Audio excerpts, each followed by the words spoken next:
नमस्कार, news point लेकर हाजिर हूं मैं राजीव। दोस्तों, बिहार में पिछले 17 अगस्त से शुरू हुई वोटर अधिकार यात्रा का आज आखिरी दिन था, जिसमें राहुल गांधी ने बड़ा ऐलान किया है। लोकसभा में नेता प्रतिपक्ष और कांग्रेस सांसद राहुल गांधी ने आरा में जनसभा को संबोधित करते हुए चुनावी अनियमितताओं पर तीखा हमला बोला है। उन्होंने कहा है कि बिहार से शुरू हुई ये यात्रा आज पूरे देश में फैलने वाली है और ये चोरी वो केवल वोटों की नहीं है बल्कि अधिकारों की है। राहुल गांधी ने आरोप लगाया कि प्रधानमंत्री नरेंद्र मोदी और आरएसएस अदानी और अंबानी की सरकार चलाते हैं। राहुल गांधी ने यह भी कहा कि वोटर अधिकार यात्रा की क्रांति बिहार से शुरू होकर पूरे देश में फैल जाएगी। उन्होंने यह भी कहा है कि महाराष्ट्र, हरियाणा और लोकसभा चुनाव में बीजेपी ने चुनाव चुराए, लेकिन बिहार में ऐसा हम नहीं होने देंगे। आइए जरा सुन लीजिए, राहुल गांधी और भी बहुत सारी बातें कह रहे थे। बिहार से कैसे क्रांति का आगाज हो रहा है, ये सारी बातें सुनिए राहुल गांधी की जुबानी। बिहार से क्रांति शुरू होती है और आपने दिखाया कि बिहार से ही क्रांति वोट अधिकार यात्रा शुरू हुई और पूरे देश में फैलने जा रही है। तो बिहार से ही वोटर अधिकार यात्रा शुरू हुई और पूरे देश में फैलने जा रही है। राहुल गांधी की बातों से जाहिर है कि अब पूरे देश में इसी तरह विपक्ष बीजेपी की वोट चोरी पकड़ने निकल पड़ेगा। वैसे भी गुजरात, सिक्किम, ओडिशा, इन सब जगहों पर कांग्रेस वोट चोरी के खुलासे की तैयारी में लग गई है। बीते 13 दिनों में विपक्ष की ताकत और एकजुटता का एहसास बीजेपी को अच्छे से हो चुका है। आज भी सुबह यात्रा जब शुरू हुई तो उसमें अखिलेश यादव के आने से जोश और ज्यादा बढ़ गया। आप जानते हैं कि आज अखिलेश यादव भी इस यात्रा में शामिल हुए। यात्रा का आखिरी दिन और इसके बाद अब ये इस यात्रा का कहें तो समापन जो होगा वो पटना में जाके होगा। जनता तो उत्साहित थी आज।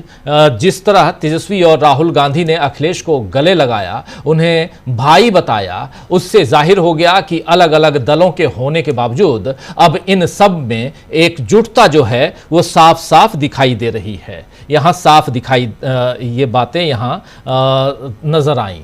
और इन सब के बीच एक ऐसा वाकया हुआ जिसको लेकर कहा जाए कि एक अलग तरह की तस्वीर सामने आई। लेकिन पहले आप इन तस्वीरों को देखिए जो यहाँ चल रहा है।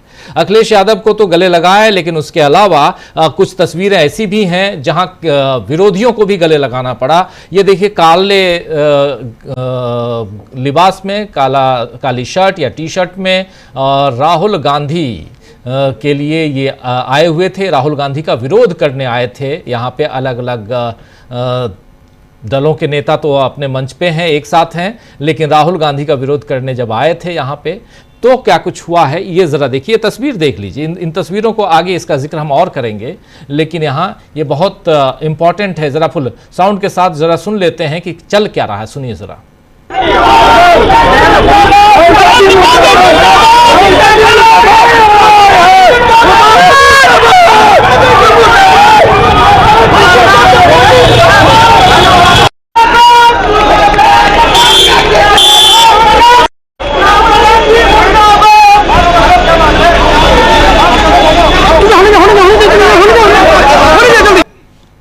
तो ये जो तस्वीर आप देख रहे हैं, यहां राहुल गांधी का विरोध करने आरा में कुछ बीजेपी समर्थक कह सकते हैं, आरएसएस समर्थक आए थे और इन लोगों ने जब इनका राहुल गांधी को देखकर काले झंडे दिखाए, काले कपड़े दिखाए तो राहुल गांधी रुक गए। ऐसा नहीं कि वहां से भाग निकले चले गए, ऐसा नहीं, वो रुके और उन लोगों से उन्होंने बातें की। बातें ही नहीं की बल्कि चॉकलेट भी दिए और ये एक अलग तरह का नजरिया यहां देखने को मिला। लेकिन दूसरी तरफ जब मैं बात अपनी कह रहा था, जिसमें राहुल गांधी, अखिलेश यादव और तेजस्वी यादव यानी तीन अलग अलग दलों के नेता एक साथ एक मंच पर ये जो आप देख रहे हैं दिखाई दिए, तो इतना ही नहीं, यहां पर राहुल ने तो अखिलेश यादव को बाकायदा भाई बताते हुए ट्वीट भी किया है। उस ट्वीट को जरा ले आते हैं, राहुल गांधी का ट्वीट, जिसमें ये देखिए साफ साफ इस ट्वीट में राहुल गांधी ने 4 तस्वीरों के साथ लिखा है, 2 भाई, वोट चोरों की तबाही। दो भाई वोट चोरों की तबाही। वोटर अधिकार यात्रा में शामिल होकर तेजस्वी, मुझे और इंडिया गठबंधन के सभी नेताओं को अपना समर्थन देने के लिए आपका बहुत धन्यवाद। यादव अखिलेश जी, ये अखिलेश यादव के लिए ये लिख रहे हैं। मतलब अब वोट चोरों की तबाही होने वाली है, ये भी राहुल गांधी ने बता दिया है। बिहार में इधर यात्रा खत्म हो रही थी और उधर मोदी के अपशब्द पर कांग्रेस को घेरने का काम बीजेपी के लोग जो हैं वो कर रहे थे, लेकिन अब जनता हकीकत समझ रही है। जो तस्वीरें आपको दिखाई उसी के बारे में अब हम आपको और थोड़ा विस्तार से बताना चाहते हैं। और इसीलिए क्योंकि बीजेपी जो है वो किस ढंग से राहुल गांधी को घेरना चाहती है, उसकी वानगी आप लोग पिछले 2-3 दिनों से देख रहे हैं। आज ही भोजपुर के करीब भारतीय जनता युवा मोर्चा के 4 लड़के काले कपड़ों में और काले झंडों के साथ राहुल गांधी का विरोध करने पहुंचे थे। जरा उन तस्वीरों को ले आइए, अब ले आइए और अच्छे से। और उसके बाद क्या हुआ, इसका खुलासा सुरेंद्र राजपूत ने किया है। सुरेंद्र राजपूत कांग्रेस पार्टी के प्रवक्ता हैं, उन्होंने राष्ट्रीय प्रवक्ता, उन्होंने जो बातें कही हैं जरा उसको स्क्रीन पे ले आते हैं। ये तस्वीर आप लोग देख चुके हैं, 4 ही थे लेकिन बहुत इंपॉर्टेंट। राहुल गांधी होना, यहां देखिए, राहुल गांधी होना आसान नहीं है। ये अपना विरोध करने वालों को भी गले लगाते हैं, पानी पिलाते हैं, चॉकलेट खिलाते हैं और फिर सुरक्षित वापस भेजते हैं।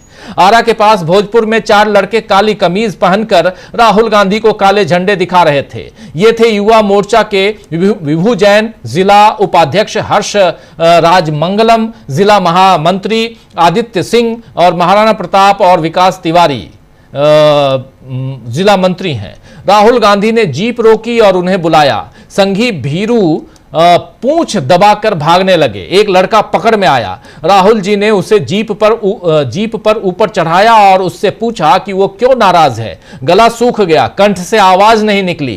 कहने लगा पीएम की मां को गाली दी। राहुल ने पूछा क्या मैंने दी, मेरी उपस्थिति में दी, मेरे किसी नेता ने दी? कोई जवाब नहीं था। राहुल ने अपना मुद्दा समझाया, पानी पिलाया, टॉफी दी। किराए का संघी आंख नीची कर चला गया।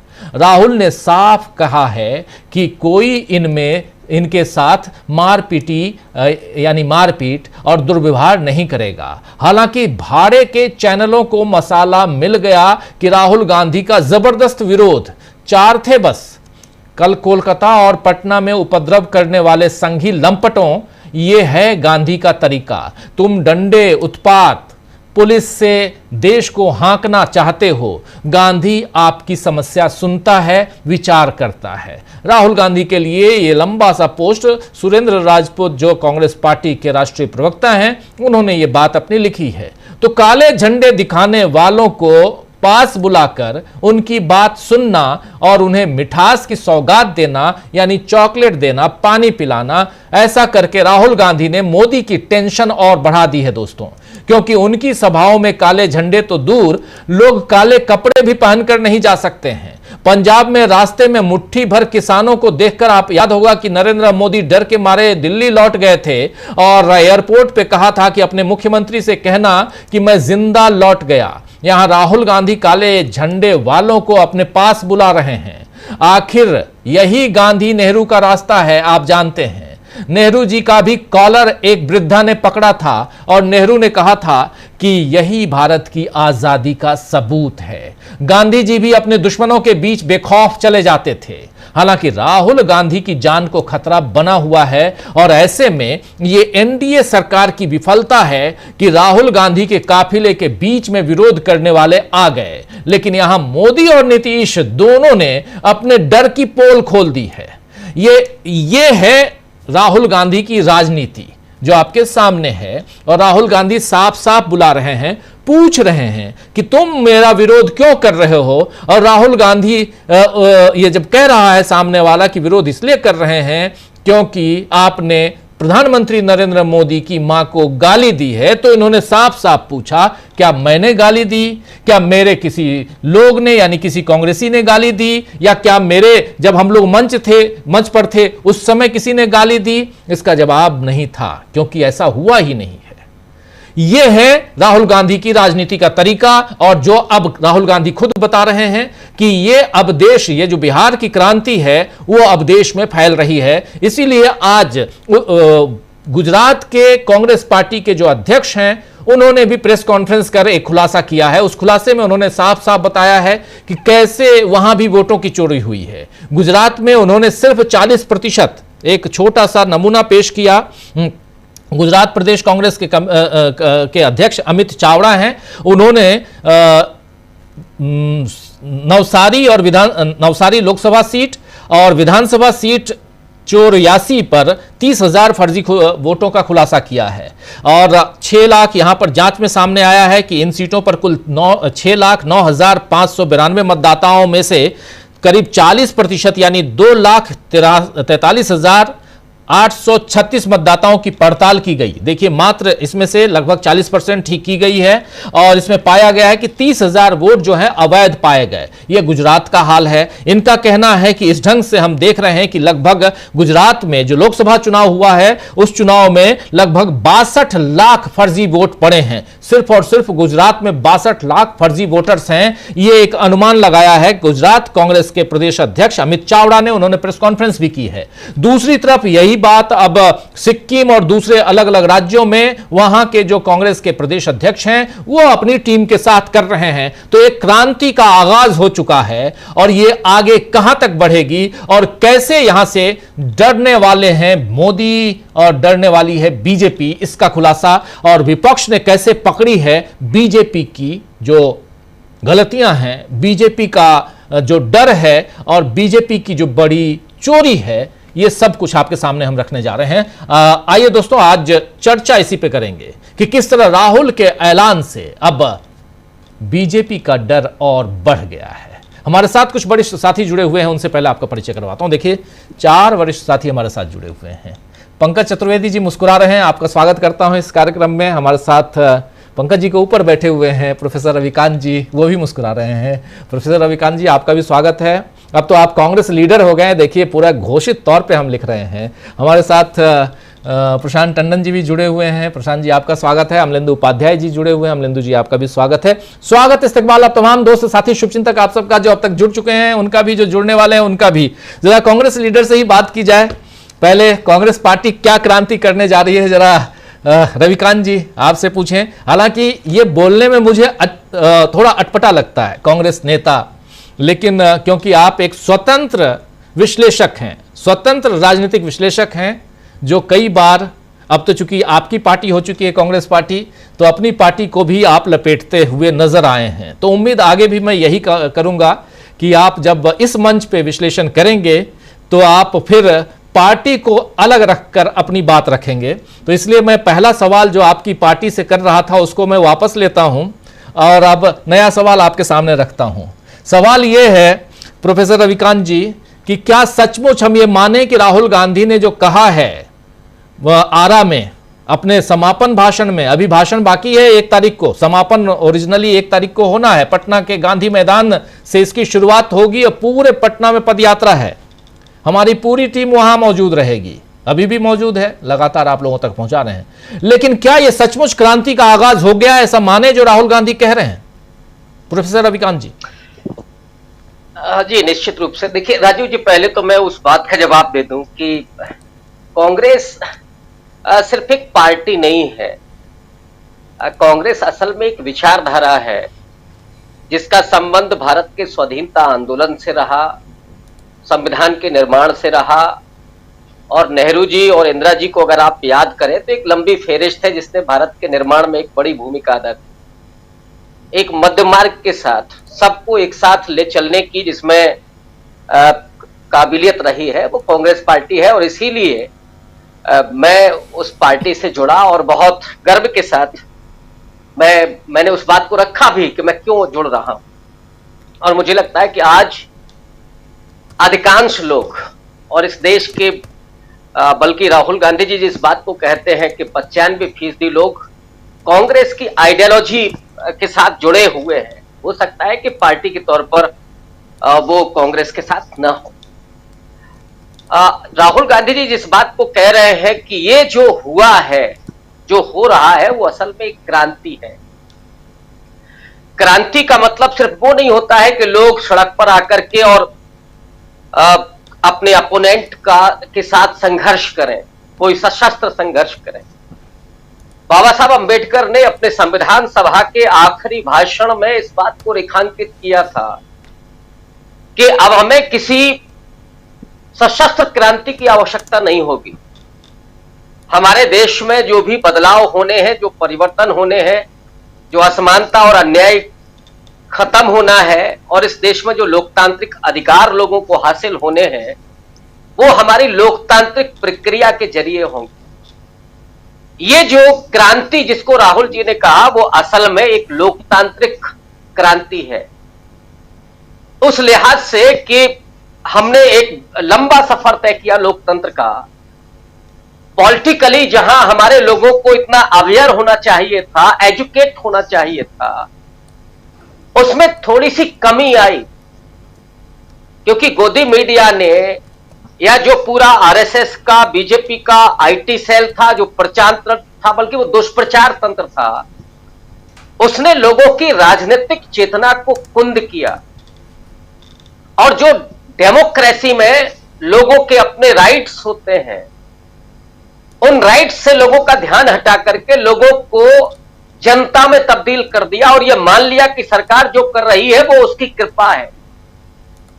सरकार का दायित्व तो है, और जो लोग हैं, जो नागरिक हैं, उनका वो अधिकार है, चाहे 5 किलो राशन हो या कोरोना की वैक्सीन हो या वो और दूसरे तमाम अधिकार।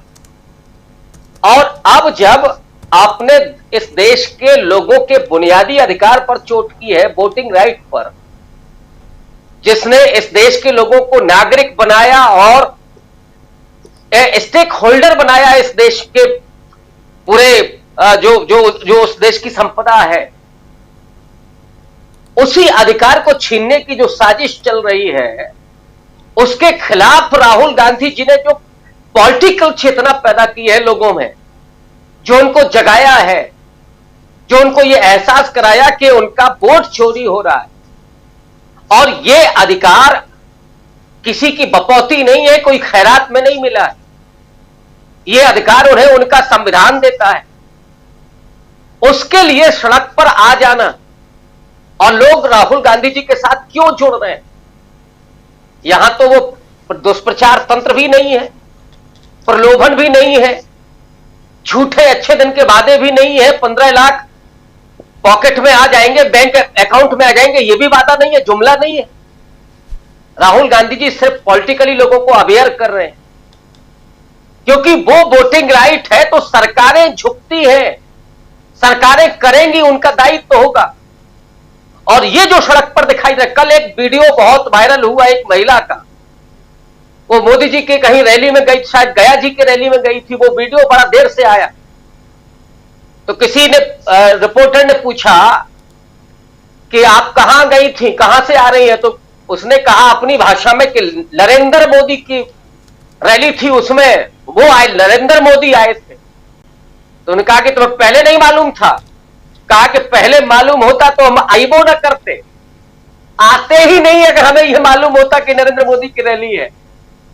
ये चेतना जो है कि नरेंद्र मोदी ने हमारे वोट के अधिकार को छीन लिया है, और अब अमीर हो, गरीब हो, शिक्षित हो, अशिक्षित हो, आदिवासी हो, दलित हो, महिला हो, यहां तक कि बच्चे बच्चे कान में फुसफुसा रहे हैं और कहे, नारे लगा रहे हैं कि वोट चोर, गद्दी छोड़, इसको कहते हैं क्रांति।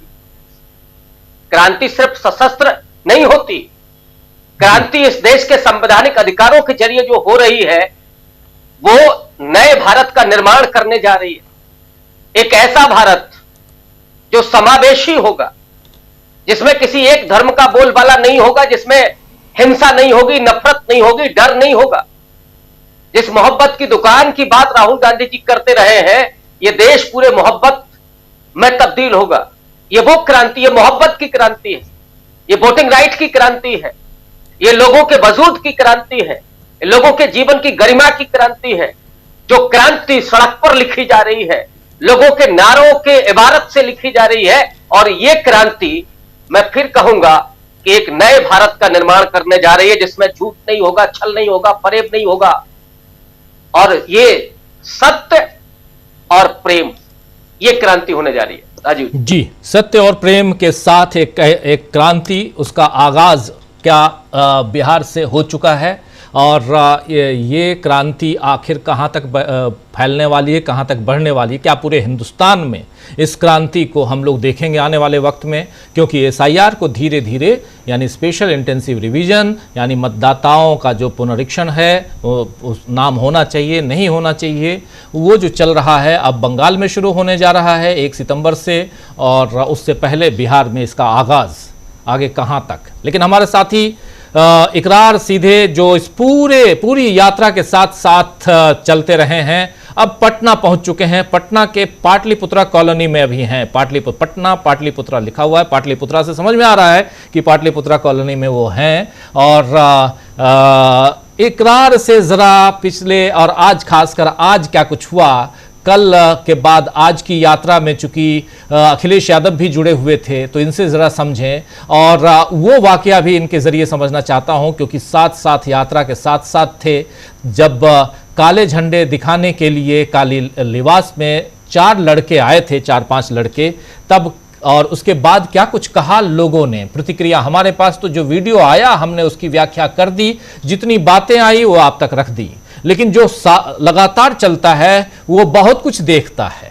जरा उनकी नजरिया, उनका जो नजरिया है उसको समझने की कोशिश करते हैं। इकरार, क्या कुछ था आज जब आप लोग छपरा से आरा की तरफ बढ़े और इसमें अखिलेश यादव चूंकि कल ही पहुंच चुके थे पटना के बाद वो पहुंचे होंगे जरूर छपरा के एकमा से ये कार्यक्रम की शुरुआत हुई है। जरा आपसे समझना चाहता हूं कि क्या कुछ आज रहा। कारण के छपरा से शुरुआत हुई, वहां लोग पहले से, क्योंकि शेड्यूल जो था आज राहुल गांधी का शेड्यूल बहुत शॉर्ट शेड्यूल था, उन्हें 2 बजे वापस यहां से दिल्ली जाना था, इसलिए छपरा से सुबह 7:30 बजे के करीब इस यात्रा की शुरुआत हुई। अमूमन 8, 8:30 बजे के आसपास होती है, लेकिन जब जो हेलीपैड जहां से अखिलेश यादव आए, जहां रात को स्टे किया था, जो यात्रा है, यात्रा के साथ जो लोग चल रहे हैं वो लोग स्टे करते हैं, वहां अखिलेश यादव आए। उस समय केसी वेणुगोपाल थे, तमाम उन्होंने ट्वीट भी किया और तभी से ये लोगों में उत्सुकता थी कि किस तरीके से अखिलेश यादव आज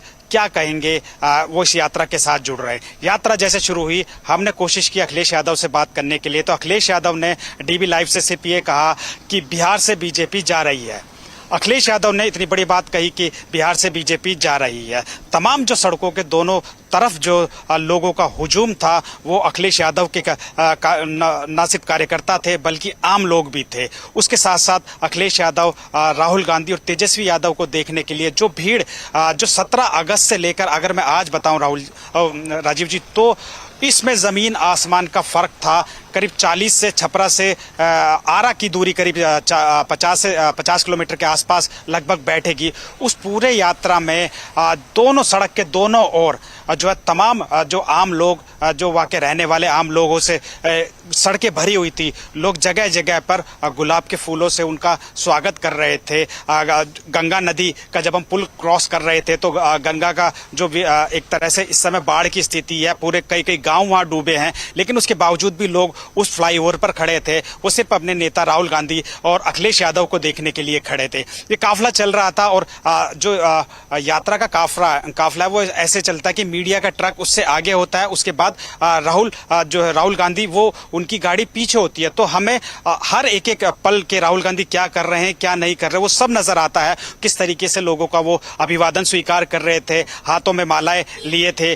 साथ में उनके साथ जो सिक्योरिटी चलती है, वो सिक्योरिटी लोग उनके पास आने की कोशिश कर रहे थे, लेकिन वो सिक्योरिटी उनको धकेल के थोड़ा साइड कर रही थी, क्योंकि राहुल गांधी की सिक्योरिटी का भी मामला। लेकिन अचानक जब हम आरा के नजदीक पहुंचे तो अचानक से कुछ युवक आए काले झंडे लेके, वो राहुल गांधी को काले झंडे दिखाने लगे। तो उसमें सिक्योरिटी, जो उनकी सिक्योरिटी थी, उन्होंने उनको रोकने की कोशिश की कि नहीं, आप नजदीक मत नहीं आए। लेकिन राहुल गांधी ने खुद अपनी जीप रुकवाई। जिस जीप में में वो सवार थे वो रुकवाई और उनसे बात की, तमाम जो बात की और उनसे कहा कि क्यों आप विरोध कर रहे हैं, जैसा भी आपने जिक्र किया। तो राहुल गांधी की ये सौम्यता है कि अभी तक 17 अगस्त से जब से हम इस यात्रा में शामिल हैं, तब से अगर कोई भी उनको रुकता है, अपनी मांग जो मानता है, जैसे कई वीडियोस आपने देखेंगे वायरल, एक युवक पैसे मांगने लगा, उसको पैसों के लिए कहा, कुछ युवक अपनी जो है जो परेशानी है कि उन्हें नौकरी नहीं मिल रही, इस तरह से राहुल गांधी लगातार जो लोग उनसे मिलने की कोशिश करते हैं उन्हें वो अनुमति देते हैं कि ठीक है, अपनी सिक्योरिटी से कहते कोई बात नहीं, इनको आने दीजिए, चाहे वो छोटा बच्चा ही क्यों ना हो। तमाम जो है वो सड़कों के आजू बाजू जो है लोकल लोग हैं, वो सब लोग, तो जो काफिला है वो जैसे ही आगे बढ़ा, इसके बाद में जब काले झंडे दिखाए गए तो राहुल गांधी ने उनको, जैसा आपने जिक्र किया कि चॉकलेट दी और उन सबको वो किया, तो ये एक राहुल गांधी का एक अंदाज है जो पूरी यात्रा में हमें देखने को मिला। लेकिन जैसे यात्रा जो आरा के स्टेडियम, वीर कुंवर सिंह स्टेडियम है, उसमें जब पहुंची तो राजीव जी उसमें लोगों का जो हुजूम था वो देखने के काबिल था।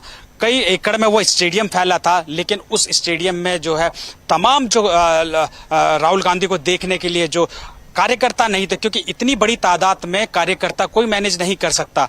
लोग थे, जो आसपास के लोग थे वो इकट्ठा हुए थे, अखिलेश यादव को देखने के लिए इकट्ठा हुए थे, राहुल गांधी को देखने के लिए इकट्ठा हुए थे, तेजस्वी यादव को। इस तरह का जो क्रेज है हमने दिल्ली या आसपास की जहां कांग्रेस की सरकारें भी है वहां भी हमने इस तरह की भीड़ नहीं देखी होगी। भीड़ इस तरह से कि जो सिक्योरिटी वहां लगी थी, वो सिक्योरिटी के बैरियर तोड़कर लोग राहुल गांधी के को देखने के लिए अंदर स्टेडियम के अंदर वो आने की उन्होंने कोशिश की। पुलिस ने काफ़ी मशक्कत करने के बाद जो सिचुएशन है वो संभाली गई। तो आप इससे अंदाज़ा लगा सकते हैं कि लोग किस तरह से जो है राहुल गांधी और तेजस्वी यादव और अखिलेश यादव का देखने के लिए आरा में जो एक तरीके से जन सैलाब उमड़ा। तमाम तरीके के जो वहाँ लोग हैं, उन लोगों से जब हमने बात की कि आप लोग कहाँ से आए हैं, आप लोग क्या पार्टियों के कार्यकर्ता है क्या, तो उनमें से कई बहुत से लोग ऐसे थे जो कहा कि नहीं, हम सिर्फ अखिलेश यादव को देखने के लिए आए, हम राहुल गांधी को देखने के लिए आए हैं और हम चाहते हैं कि बिहार में इस बार बदलाव हो। जब हमने पूछा कि बिहार में नीतीश बाबू कई दावे करते हैं कि वो युवाओं को रोजगार दे रहे हैं, फैक्ट्रियां लगाई हैं, तमाम तरीके के जो सोशल मीडिया पे जो विज्ञापन चल रहे हैं, जब हम युवाओं से सवाल पूछते हैं तो युवा एकदम बिखर जाता है कि नहीं, ये सब झूठ बोल रहे हैं, आज तक 20 साल में बिहार को मजदूरों की फैक्ट्री बना दिया है। तो जिस तरह से जो इस यात्रा का जो मकसद था, जब हमने SIR के बारे में पूछा, मैंने कल भी आपको एग्जांपल दिया, ऐसे ही कई लोग आज मिले जिन्होंने ये कहा कि हमारे गांव के 100 लोगों के नाम काट दिए जो कि जीवित हैं, कोई कह रहा हमारे गांव के 20 लोगों के नाम काट दिए। कई ऐसे युवक आए जो कि अभी 21 या 22 साल के होंगे, वोट देने की उम्र है, वो उनके भी जो नाम है वो ऐड नहीं किए जा रहे, तमाम तरीके के उनसे डॉक्यूमेंट्स मांगे जा रहे हैं। वही कुछ युवा ऐसे भी थे जिन्होंने पिछले चुनाव में वोट किया था, लेकिन उसके बावजूद भी उनके वोट काटे गए। तो ये यात्रा जो है वो आज 30 तारीख को करीब 2 बजे के आसपास जो संबोधन किया, अखिलेश यादव ने संबोधित किया सभा को, और उसके बाद राहुल गांधी ने संबोधित किया, तो 2 बजे के आसपास ये यात्रा जो है वो समाप्त कर दी गई। उसके बाद अखिलेश यादव सहित राहुल गांधी दिल्ली के लिए रवाना हो गए, जैसी हमें सूचना मिली है।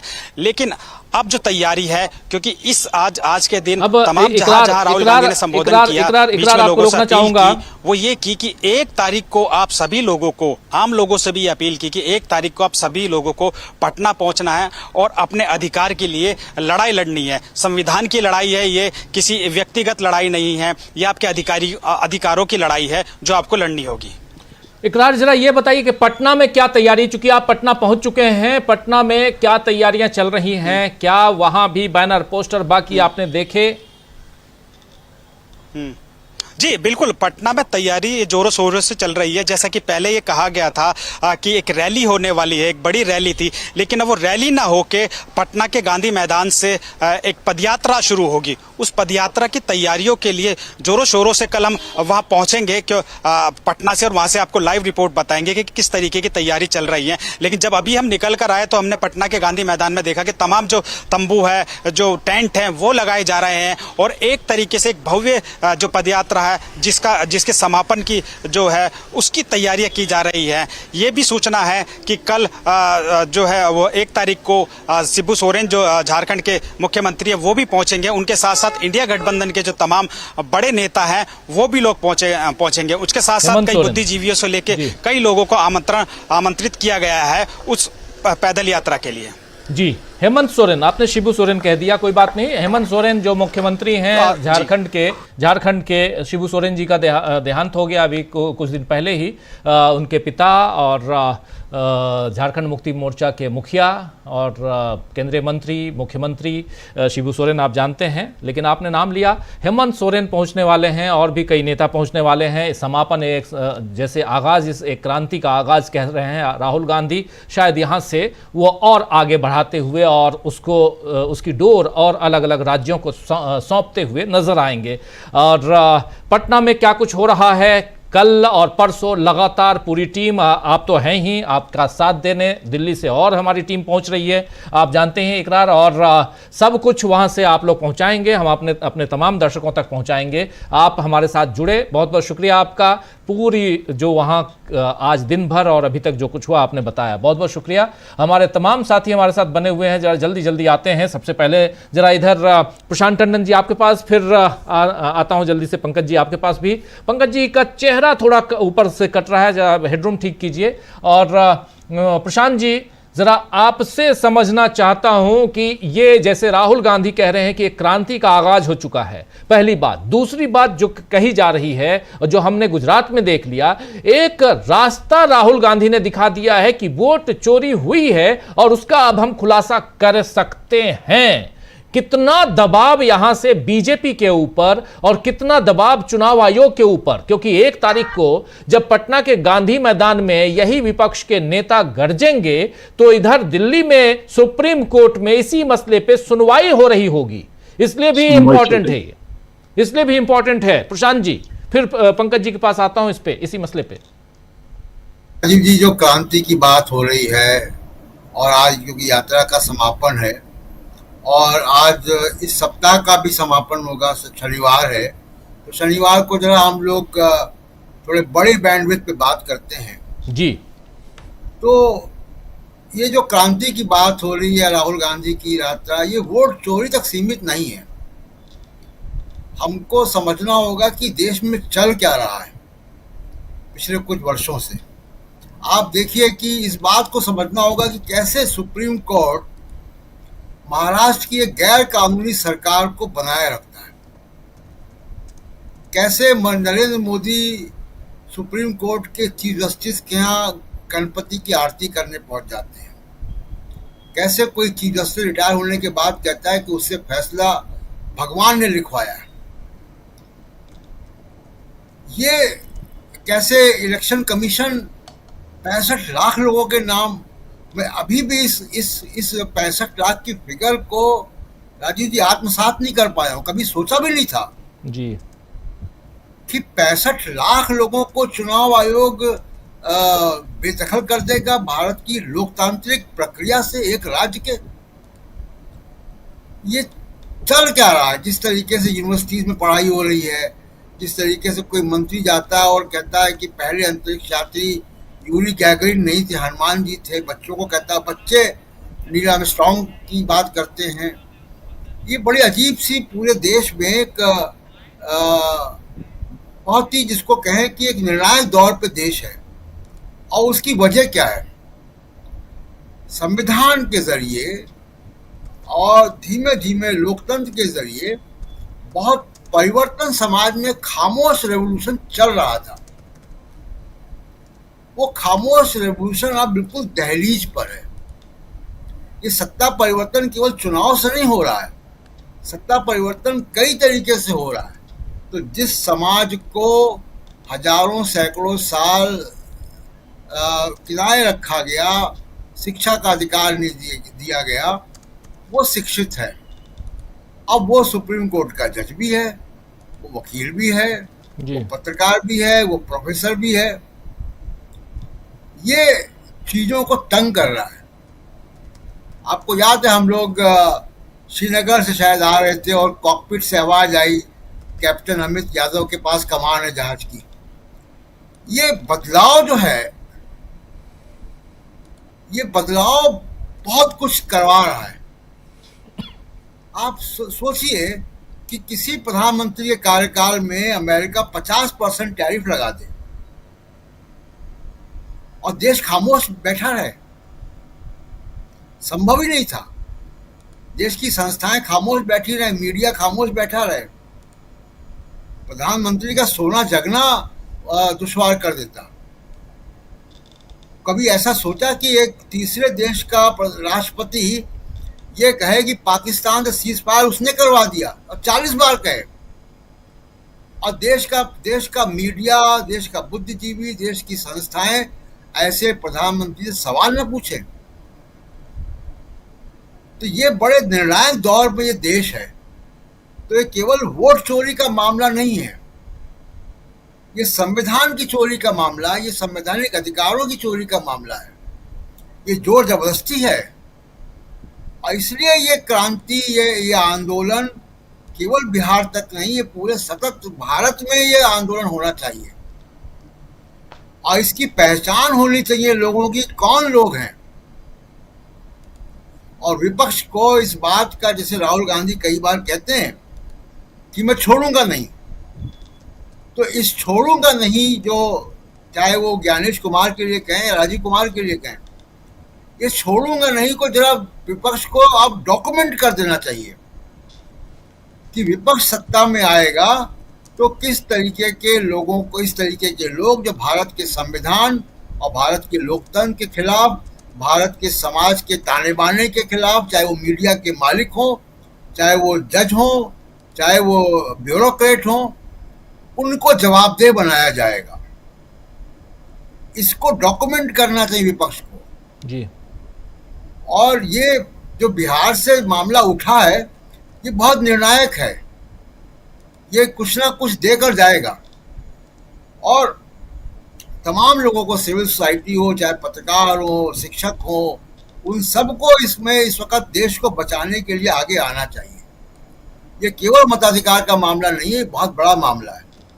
मैं अभी भी इसको मैं मान नहीं पा रहा हूं कि 65 लाख लोग हटा दिए गए, लोकतांत्रिक प्रोसेस से हटा दिए गए और किसी की नींद नहीं उड़ गई है संस्थाओं की, लोकतांत्रिक संस्थाओं की। सुप्रीम कोर्ट की सुनवाई हम आप सुनते हैं, 4-4 घंटे 5-5 घंटे चलती है। कितनी बाल की खाल वहां निकाली जाती है कानूनों की, इन सब की। लेकिन आधार कार्ड को लेकर तमाम चीजों का, जबकि सुप्रीम कोर्ट के पिछले फैसले हैं जो कह रहे हैं, बहुत साफ साफ 2 फैसलों में सुप्रीम कोर्ट की 5-5 जजों की बेंच ने कहा है कि नागरिकता तय करने का काम चुनाव आयोग का नहीं है। वो नागरिक है भारत का, ये साबित करना भी मतदाता का काम नहीं है। जो उसके ऊपर आरोप लगा रहा है, ये उसका काम है कि वो साबित करे जी। सुप्रीम कोर्ट ने कहा है। फिर इतनी बाल की खाल सुप्रीम कोर्ट में क्यों निकाली जा रही है? ये इसलिए मैं कह रहा हूं कि इसको समझना, जो सामाजिक परिवर्तन हो रहा है, जो सामाजिक स्थिति है, कि क्यों ये अचानक जो है 1-2 साल 3 साल के भीतर ये एक अनरेस्ट हमको दिखाई दे रहा है कि लोकतांत्रिक संस्थाओं के अंदर, और एक मर्यादा या एक शुचिता, एक गंभीरता हट गई है। अब ये हो रहा है कि जी डंके की चोट पर करेंगे बेईमानी हम। राहुल गांधी के पास तीसरा विकल्प नहीं है, ये संवैधानिक संस्था का एक व्यक्ति बोल रहा है।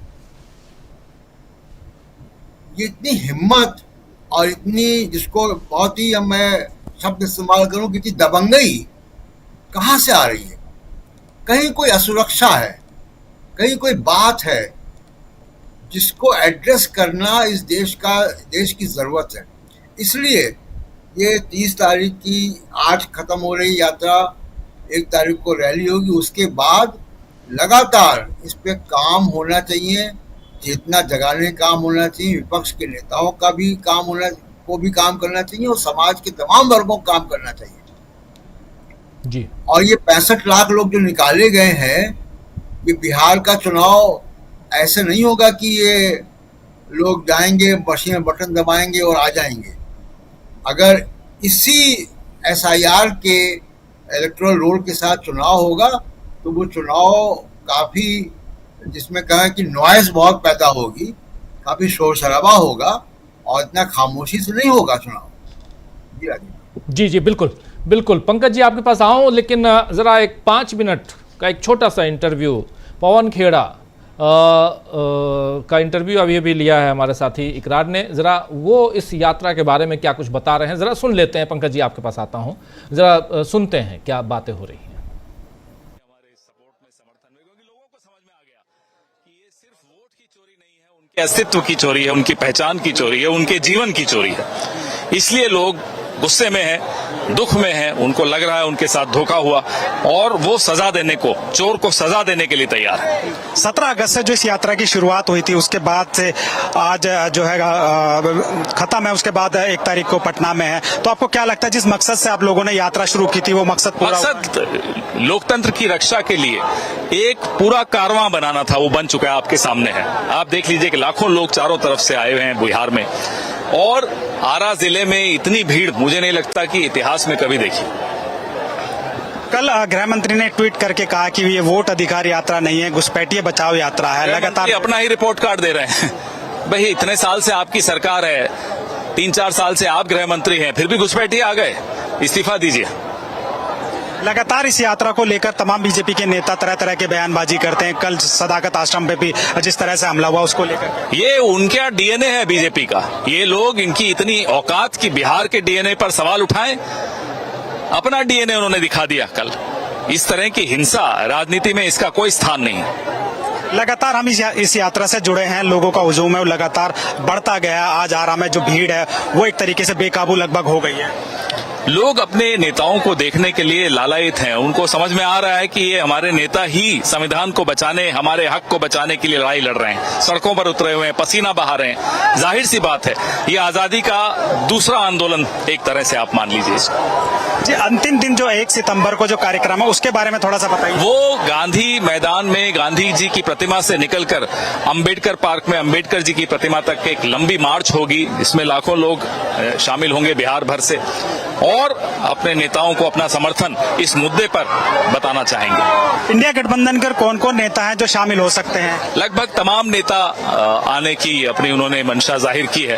अब कल तक कंफर्मेशन आएंगी, हम आपको जरूर बताएंगे। बहुत बहुत शुक्रिया। तो ये पवन खेड़ा जो कम्युनिकेशन विभाग कांग्रेस के वो थे, उन्होंने हमसे बात की, साफ बातचीत की, और उन्होंने बताया कि किस तरह से लोगों का आरा में हुजूम है वो उमड़ा है, और इस हुजूम से ही इस बात का अंदाजा लगाया जा सकता है। जी, 17 अगस्त से जो ये यात्रा शुरुआत हुई थी वो आज यात्रा कहाँ पहुंच गई है, किस तरह से लोग इस यात्रा के साथ अपने आप को जुड़ा हुआ महसूस कर सकते हैं, आप इस भीड़ का अंदाजा। तो सुन रहे थे अभी आप पंकज जी, और आप हमारे तमाम साथी सुन रहे थे, और यहाँ अभी साफ दिखाई दे रहा है कि इंडिया गठबंधन के कई नेता वहाँ पहुँचेंगे। लेकिन आपसे अब जरा हम लोग जिस विषय पर चर्चा कर रहे हैं बहुत महत्वपूर्ण, जरा आपसे भी समझना चाहता हूँ, क्या एक क्रांति का आगाज हो चुका है बिहार से? शुरू करे थे तो बहुत हंस रहा था। आपने यही पूछा मैं क्यों हंस रहा हूँ? जी जी, इसी का कारण ये था, मुझे बड़ा आज मैंने चमत्कार हुआ कि जैसे जो शब्द मैंने लिखे सोशल मीडिया पे 2 बजे के आसपास, बिल्कुल वही कि वही शब्द कांग्रेस के प्रवक्ता ने भी लिख दिए। यानी आप सोचिए कि बहुत कम होता है ना कि 2 लोगों की राजपूत की जो एक हाँ बिल्कुल एक शब्द एक शरीर के लोग 2 लोग लिख दें तो बड़ी चीज है। तो ये चमत्कार पे मैं हंस रहा था। ठीक अब आती हुई बात, मैं प्रशांत जी की बात को थोड़ा सा और आगे बढ़ाऊंगा। देखिए, यदि इस चुनाव में भारतीय जनता पार्टी को स्पष्ट बहुमत मिलता तो भारतीय जनता पार्टी और भारतीय जनता पार्टी के चारों ओर फैला तंत्र, जिसको राहुल गांधी कई बार बोल चुके कि we are fighting against the state, वो इतना असहज नहीं होता।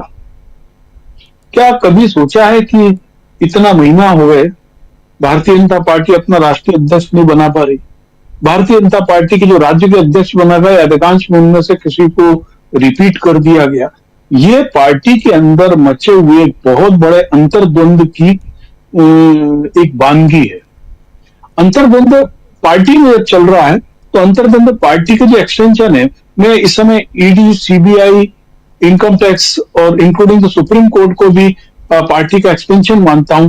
तभी पंचोली श्री के जज को, जिसपे जस्टिस नागरत्ना ने सीधे सीधे आपत्ति की कि 57 लोगों की सीनियरिटी को सुपरसीड करके उसको जज बनाया गया, क्योंकि उसने राहुल गांधी के खिलाफ फैसला दिया था उनकी सदस्यता रद्द करने वाला, उसको सुप्रीम कोर्ट उठा लिया।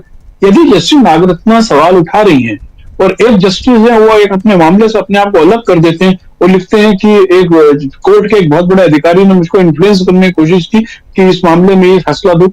ये जो अंतर्द्वंद मचा है ये पूरे तंत्र में मचा हुआ है।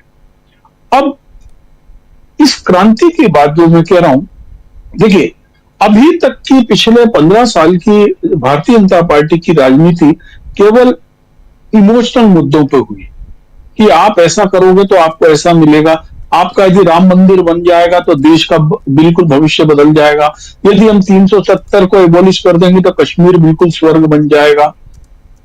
इस टाइप के बहाने के साथ में एक उदाहरण बता रहा हूं, पिछले 8 महीने में अकेले हरियाणा प्रदेश में 57 फौजी जवान शहीद होकर लाश के रूप में घर लौटे। तो 370 हटने के बाद में कौन सी ऐसी क्रांति आई? हो सकता है आपको लगे कि ये लोग नहीं बोल रहे हैं, लेकिन जिनके घरों पे लाश जारी है शहीदों की और जिनके घरों में ये सवाल उठ रहे हैं, उनके मन में साफ साफ आ रहा है कि 370 हटने से कश्मीर पे क्या फर्क पड़ा, हमारे यहां तो शहादत वैसी की वैसी है। इस यात्रा का जो सबसे बड़ा उद्देश्य, बहुत सारे लोगों ने सवाल उठाया, क्या वोट चोरी के मुद्दे पर चुनाव लड़ा जाएगा? बहुत स्पष्ट है कि वोट चोरी का मुद्दा चुनाव लड़ने का मुद्दा नहीं है। वोट चोरी का मुद्दा आम वोटर को जागरूक करने का है। प्रशांत भाई कह रहे थे 65 लाख लोगों के नाम हटा दिए गए। अकेले 65 लाख लोगों के नाम हटाना मुद्दा नहीं है ना, जो लोगों के नाम है वो भी तो देखिए। रीता देवी पति का नाम हस्बैंड, रिंकी देवी पति का नाम इलेक्शन कमीशन ऑफ इंडिया। ये जो है एक एक घर में 295 वोट हैं। इलेक्शन कमीशन कहता है कि हमने एक पूरे गांव को एक घर मान लिया, इसलिए आपको ऐसा लग रहा है। जो ये बड़ी स्तर की अनियमितताएं हैं। अभी तक आप सोचिए कि आम आदमी जो था वो वोटर लिस्ट के बारे में चिंतित नहीं होता था, सोचता बन गई वोट बन गया।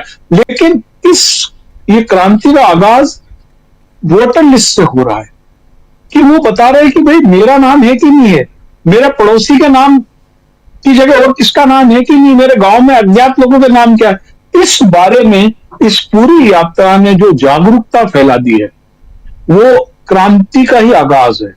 दूसरी चीज ये है, आमतौर में कहा जाता है कि आज से कुछ साल पहले तक कि राहुल गांधी अपने जो सहायक दल हैं उनके साथ में बहुत बेटर कोऑर्डिनेट नहीं कर पा रहे हैं, इसलिए वो इंडिया गठबंधन या यूपीए गठबंधन के नेता के रूप में बहुत सफल नहीं है। सोनिया गांधी ज्यादा सफल है। हालांकि ये भी संघ का एक नैरेटिव था। इस यात्रा के दौरान राहुल गांधी ने जिस तरीके से अपने सभी सहयोगी दल के लोगों को आगे किया, उनकी बात पहले कही। आज का उदाहरण बताऊं जिसमें बहुत कम लोगों की निगाह गई। वायनाड से राहुल गांधी के खिलाफ लड़ने वाली एनी राजा आज रैली में शामिल हुई। जब वो जीप के पास पहुंचे, राहुल गांधी नीचे उतरे, उन्होंने उनको ऊपर चढ़ाया। बड़ी खूबसूरती से एक चॉकलेट थी, वो सबको मुंह पे खिला रहे थे, उन्होंने एनी राजा को भी खिलाया।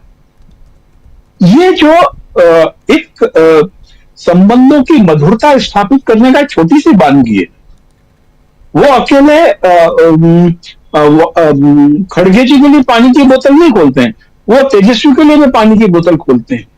और जो शाम का उनका बिग शॉट रहा, जो यूपी के लिए बहुत बड़ा मैसेज था, 2 भाई वोट चोरों की तबाही, ये बता रहा है कि ये जो जमावड़ा है ये अकेले एक राज्य के चुनाव तक नहीं चल रहा है, इसका टारगेट 2028 का लोकसभा चुनाव है।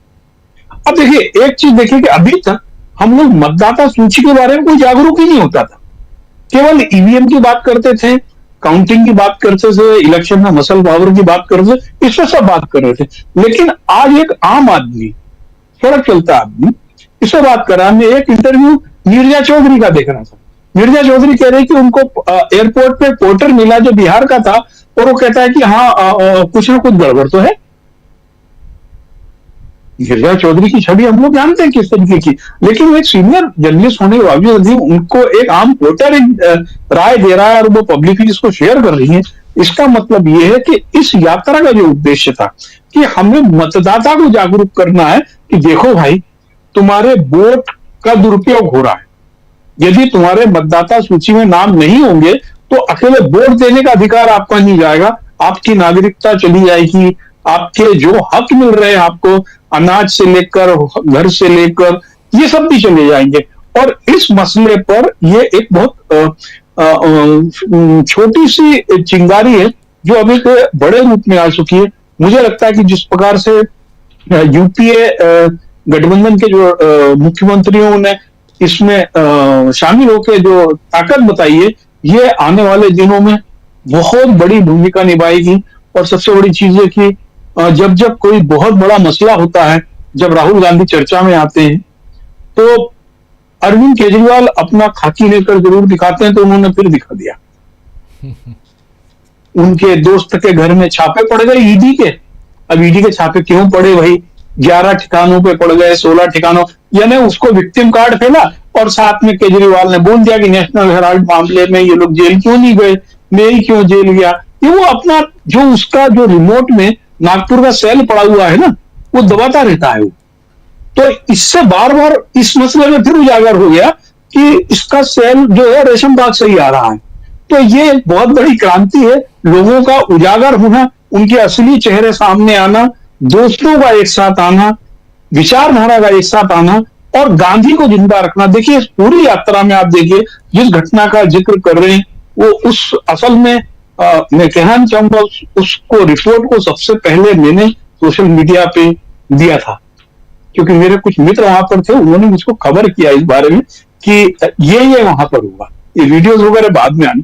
तो अब आप देखिए कि एक तरफ कथित रूप से एक अनजान आदमी जो पंचर जोड़ता है वो मां की गाली देता है। तो आप मुजफ्फरनगर में, बेगूसराय में, कोलकाता में, दिल्ली में भी आज उत्पात किया, आप तोड़फोड़ करते हो। और एक व्यक्ति है जिसको आप सामने कहते हो मुर्दाबाद, यानी तू मुर्दा हो जा, और वो प्रेम से तुमको बुलाता है, तुमको टॉफी खिलाता है, पानी पिलाता है, सिर पे हाथ फेरता है और बोलता है कि ऐसा मुद्दा तो नहीं है। ये गांधीयन सोच जो है, कांग्रेस को भी इसको अडॉप्ट करना होगा। और ये मुझे लगता है कि एक बहुत बड़ा मैसेज है एनी राजा वाला भी, कि हम लोग राजनीतिक विरोधी हो सकते हैं लेकिन हमको अपना उनका सम्मान करना चाहिए। ये इस यात्रा का बहुत बड़ा मैसेज है।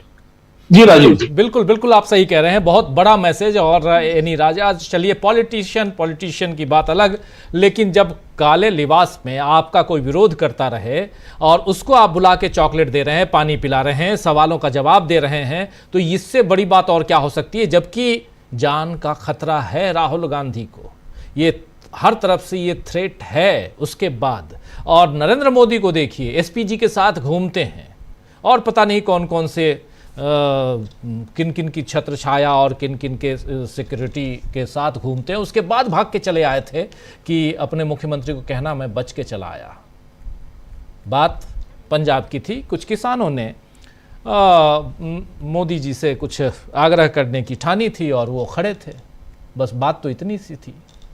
लेकिन चलिए, ये राहुल गांधी हैं कि जहां पर एक घटना हुई भोजपुर में, उस समय राहुल गांधी की रैली में कम से कम 10,000 लोग थे। उनको पीटना बहुत सरल था, कोई कठिन काम नहीं था जी। लेकिन उन्होंने नहीं किया। उनके लोग, भाई वहां विधायक कांग्रेस का, वो नहीं करना ऐसा। ये बहुत बड़ी बात है, बहुत बड़ी बात है, बहुत बड़ी बात है। बिल्कुल सही आप कह रहे हैं, बहुत बड़ी बात है।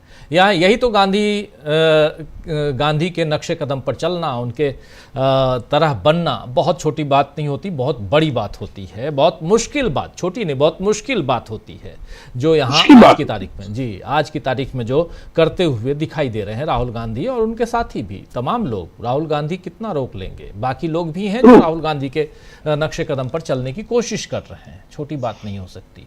इस बीच अखिलेश यादव ने एक ट्वीट किया है, बिहार से लौट के अखिलेश यादव ने ट्वीट किया। ट्वीट क्या कुछ किया है जरा स्क्रीन पर ले आइए। और अखिलेश यादव एक लंबा ट्वीट इसमें लिख रहे हैं, SIR की क्रोनोलॉजी समझिए, यानी स्पेशल इंटेंसिव रिवीजन जो मतदाता सूची पुनरीक्षण का काम चल रहा है उसकी क्रोनोलॉजी समझिए।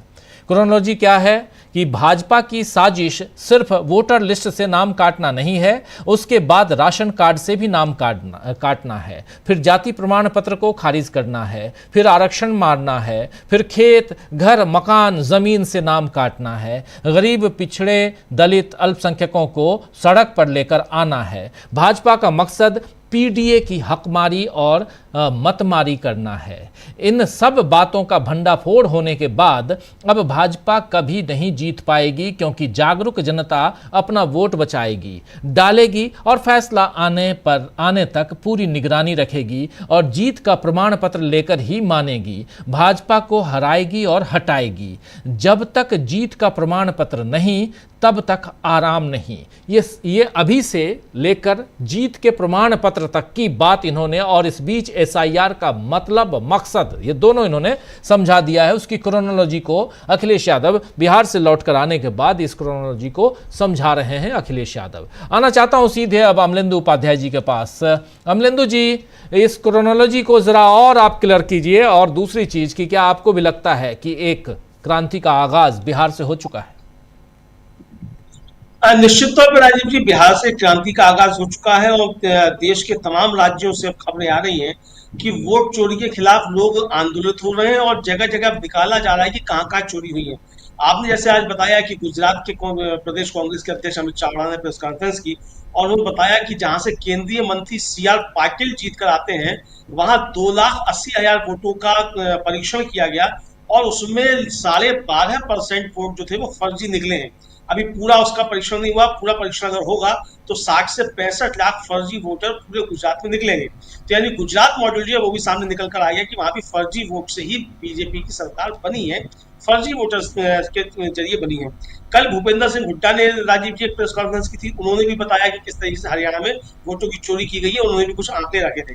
अब राहुल गांधी साहब कह चुके हैं कि हम तमाम जगहों से जहां वोटों की चोरी हुई है हम सब जो है सामने रखेंगे और इसका वो बाद में कोई बड़ा रखेंगे कार्यक्रम, उसमें बताएंगे कि किन किन राज्यों में किस किस तरीके से चोरी हुई है और लोकसभा चुनाव में किन किन सीटों पर कितनी कितनी चोरी हुई, ये राहुल गांधी अब बताएंगे। अब ये राजीव जी जो एक आंदोलन हो रहा है और जो राहुल गांधी कह रहे हैं कि बच्चा जो कह रहा है, छोटे छोटे बच्चे जो है वो भी आकर कान में कहते हैं, तो ये बिल्कुल सही बात नजर में आती है। अब आप सड़क चलते किसी आदमी से पूछ लीजिए तो यही कहेगा क्या नरेंद्र मोदी जो है वो चोरी के वोटों से प्रधानमंत्री बने हुए हैं और वोट चोर गद्दी छोड़ ये नारा जो है वो जगह जगह पहुंच चुका है, जन जन तक ये नारा पहुंच चुका है। अब ये है कि इस नारे को कितना लंबा तक खींचा जाता है और किस तरीके से चुनाव आयोग को बाध्य किया जाता है कि वो या तो जांच करे और वरना फिर माफी मांगे, ये साफ तौर पे देखना होगा। तो चुनाव आयोग के ऊपर दबाव राजीव जी बढ़ता जा रहा है। अब देखना है कि चुनाव आयोग इसको किस तरीके से इससे बचने का अपना रास्ता निकालता है। लेकिन जो आंदोलन खड़ा हो रहा है, ये आंदोलन निश्चित तौर पर राजीव जी भारतीय जनता पार्टी को काफी ज्यादा परेशान करने वाला है। और जिस तरीके से सदाकत आश्रम पे हमला किया गया या पश्चिम बंगाल में हमला किया गया, ये भी साफ तौर पर भारतीय जनता पार्टी की हताशा को दिखाता है। उसे लग रहा है कि अब नरेंद्र मोदी की छवि देश के अंदर वोट चोर की हो गई है, तो इसलिए उनका गुस्सा बीजेपी का बढ़ना स्वाभाविक है, ये साफ तौर पर समझा सकता है राजीव जी। अब पश्चिम बंगाल से खबर है राजीव जी की वहां भी 1 सितंबर से लेकर 4 सितंबर तक 4 दिन का विशेष सत्र जो है बुलाया जा रहा है और उसमें SIR के खिलाफ वहां प्रस्ताव पारित हो सकता है। तो पूरे देश से इस तरीके की आवाज उठ रही है। अब निश्चित तौर पे सरकार के लिए, खासतौर से मोदी सरकार के लिए और चुनाव आयोग के लिए कठिन समय शुरू हो चुका है, ये साफ तौर पर दिखाई पड़ रहा है जी। चुनाव आयोग के लिए एक मुश्किल समय, और 1 तारीख को और कितना मुश्किल सुप्रीम कोर्ट में होता है ये भी देखना होगा। प्रशांत टंडन जी हमारे साथी बता चुके हैं कि सुप्रीम कोर्ट में क्या हो रहा है, क्या बाहर हो रहा है। सुप्रीम कोर्ट आदेश कुछ और देता है, बाहर चुनाव आयोग कुछ और करता है, और इसके प्रमाण हैं ऐसा नहीं है कि प्रमाण नहीं है। सुप्रीम कोर्ट की अवमानना कर रहा है चुनाव आयोग लगातार। कई सारे प्रमाण मैं पर्सनली दे सकता हूं कि बिहार में जब सुप्रीम कोर्ट ने कहा कि बिहार में आप जब अभी वोटर पुनरीक्षण का काम कर रहे हैं तो आधार कार्ड मान्य होगा, लिखित आदेश है, उसके बाद भी वहां के बीएलओ नहीं दे रहे हैं, नहीं ले रहे हैं, स्वीकार नहीं कर रहे हैं। इसे क्या माना जाए? अब मानना नहीं तो क्या? 1 तारीख को देखते हैं क्या कुछ कौन कौन सी बहस किस दिशा में जाती है। समय की डिमांड होगी 1 तारीख को, यानी परसों सोमवार का दिन बहुत बड़ा दिन है। एक तरफ गांधी मैदान पटना में जमावड़ा और उसके बाद पदयात्रा पूरे पटना में, एक पैगाम, एक मैसेज देने की कोशिश होगी कि ये क्रांति, इसका आगाज यहां बिहार से, और अब इस क्रांति को हम रोकने वाले नहीं हैं, ये आगे बढ़ेगी और इसके बाद वोटों की चोरी आप नहीं कर पाएंगे। अखिलेश यादव ने अपनी बात रख दी जाकर, वहां पर सब अलग अलग ढंग से पहुंच चुके हैं नेता, और जो नहीं पहुंचे हैं वो पहुंचने वाले हैं, ये आपने देख लिया। और इन सब के बीच पटना में तैयारियां चल रही हैं। हम दिन भर आपको पटना से लेकर दिल्ली के, यानी यहां सुप्रीम कोर्ट में, सुप्रीम अदालत में जो कुछ चल रहा है सब कुछ आप तक पहुंचाएंगे, दिखाएंगे, कल भी दिखाएंगे कि क्या कुछ तैयारियां चल रही हैं। लेकिन अब आगे इस क्रांति से आगे क्या, जरा उधर चलते हैं। प्रोफेसर रविकांत जी, क्या आप बता पाएंगे या इस पर आपका विश्लेषण कि क्या यहां से जब पश्चिम बंगाल में यह कहा जा रहा है 4 दिनों का सत्र बुलाकर कि हम एसआईआर नहीं चाहते हैं, इसे पारित करवाया जा रहा है, ऐसे विपक्षी राज्य जितने भी हैं वहां हो सकता है, तमिलनाडु में भी देखने को हमें मिल सकता है, केरल में भी देखने को मिल सकता है, जिन जिन राज्यों में चुनाव हैं वहां फटाफट करवाना चाहते हैं। लेकिन एसआईआर के जो अभी तक और जो जिस तरफ इशारा कर रहे थे प्रशांत टंडन जी, 65 लाख लोगों के नाम काट देना, 3 लाख लोगों को नोटिस देना कि आप बताइए, डॉक्यूमेंट दिखाइए कि आप सचमुच यहाँ के नागरिक हैं। इसका मतलब क्या माना जाए? क्या यहां से आप लोगों को भ्रमित करके उस दिशा में ले जाना चाहते हैं जहां से आपकी तरफ लोग उंगलियां न उठाएं, आपकी तरफ सवाल न पैदा हो, और यहां से आप फिर चुनाव को अपने कब्जे में करने की कोशिश कर रहे हैं? और अगर ऐसा है तो फिर क्या ये जो क्रांति चल रही है ये इस प्रॉब्लम के सॉल्यूशन में कारगर साबित होती हुई आज की तारीख में नजर आती है? देखिए राजू जी, आपके सवाल पर मैं आऊं, पहले थोड़ा सा एक बात करना चाहता हूं। अभी जो राहुल गांधी जी के बारे में हुई जी, कि उन्होंने उस लड़के को बुलाया जो 4 लड़के काले झंडे दिखा रहे थे। हाँ, ये बात सही है कि आज के दौर में ये काम बहुत बड़ा है। तब जब प्रधानमंत्री या पूरा जो सत्ता तंत्र है वो किसी भी विरोध को कुचल देना चाहते हैं, वरना ये पूरे कांग्रेस पार्टी की रवायत रही है। विरोध क्या है? लोकतंत्र में विरोध करना अधिकार है। और मुझे याद आया, इसी लखनऊ में जहां मैं बैठा हूं, यहीं इंदिरा जी आई थी और यूनिवर्सिटी के कुछ छात्रों ने काले झंडे दिखाए थे, तो उन्होंने गाड़ी रोकी और उसके बाद अपने साथ चलने वाले एसपी को कहा कि इन लड़कों को ले जाओ और पहले इनको जलपान कराओ, चाय बाय पिलाओ, मैं आती, इनको बिठाओ ससम्मत। चाय बाय लड़कों को पिलाई गई। फिर इंदिरा जी पहुंचती हैं और उन्होंने पूछा कि क्या बात है। ये परंपरा है कांग्रेस पार्टी। मैं एक और उदाहरण आपको दे दूं, जिस जेएनयू को इंदिरा गांधी ने बनाया था, उस जेएनयू के गेट पर छात्र नेताओं ने इंदिरा गांधी का विरोध किया था और वो खामोशी से मुस्कुराते हुए सुन रही थी। आप वो तस्वीर दिखा सकते हैं। सीताराम येचुरी उस समय के छात्र संघ अध्यक्ष थे जी, वो विरोध कर रहे थे। तो ये है असली कांग्रेस पार्टी। लेकिन आज ये काम इसलिए बहुत बड़ा लग रहा है कि जहां काले झंडे दिखाना तो बहुत बड़ी बात है, एक शब्द नहीं मुंह से निकाल सकते। तो इस दौर में भी इस परंपरा को बनाए रखना, और जो प्यार और मोहब्बत की बात राहुल गांधी जी कर रहे हैं, उस लड़के को जब राहुल गांधी जी ने बुलाया तो बेचारे की घिग्गी बंधी हुई थी, उसको खुद ही नहीं पता था कि क्या करना जी। और अब मैं समझता हूं कि जब वो घर लौट करके गया होगा तो राहुल गांधी का मुरीद हो चुका होगा। ऐसे देश बनता है लेकिन जो आपका सवाल था एसआईआर के मुद्दे पर कि बंगाल में एसआईआर होना है या दूसरे राज्यों में एसआईआर होना है, चुनाव आयोग ने जो किया है राजीव जी, जो नियम है एसआईआर का, ऐसा नहीं है कि एसआईआर कोई पहली बार हो रही। अमित शाह ने जिस बात को कहा था ये बात बिल्कुल सही है कि एसआईआर होता है, कराया जाना चाहिए, लेकिन चुनावी साल में नहीं होता है। और ऐसे भी नहीं होता है कि 65 लाख लोगों के वोट काट दिए जाए, ऐसे भी नहीं होता है कि फर्जी वोटर्स के नाम जोड़ दिए जाएं। ये तो चुनाव आयोग की जिम्मेदारी है कि वो जिनकी उम्र हो रही है 18 साल उन्हें वोटर लिस्ट में जोड़ें। जो लोग अब इस दुनिया से विदा हो गए हैं उनके नाम काटे, ये उसकी जिम्मेदारी है। लेकिन इसका मतलब ये नहीं है कि मकान नंबर 0, अभी जो पंकज जी कह रहे थे हस्बैंड का नाम हस्बैंड, इलेक्शन कमीशन, ये सब इस दौर में कैसे हो रहा है जहां इतनी टेक्नोलॉजी है आपके पास और इतनी सारी व्यवस्था, इतना बजट है, इतनी बड़ी मशीनरी है, अगर उसके बाद भी एक मकान से 80 लोग निकलते हैं वोटर लिस्ट में, तो इसको क्या माना जाएगा? क्या राहुल गांधी जी के इस आंदोलन के बाद, वोटर अधिकार यात्रा के बाद कोई मानने के लिए तैयार होगा कि चुनाव आयोग से कोई चूक हो गई है? अरे भाई, चूक होती है, एक आध की होती है, गलती होती है, कोई एक नाम कट सकता है, एक नाम बढ़ सकता है, लेकिन ये नहीं हो सकता है कि 65 लाख लोगों के नाम काट दिए जाए और उसमें जो संख्या है वो संख्या ऐसी है कि वो अपोजिशन के वोटर्स है।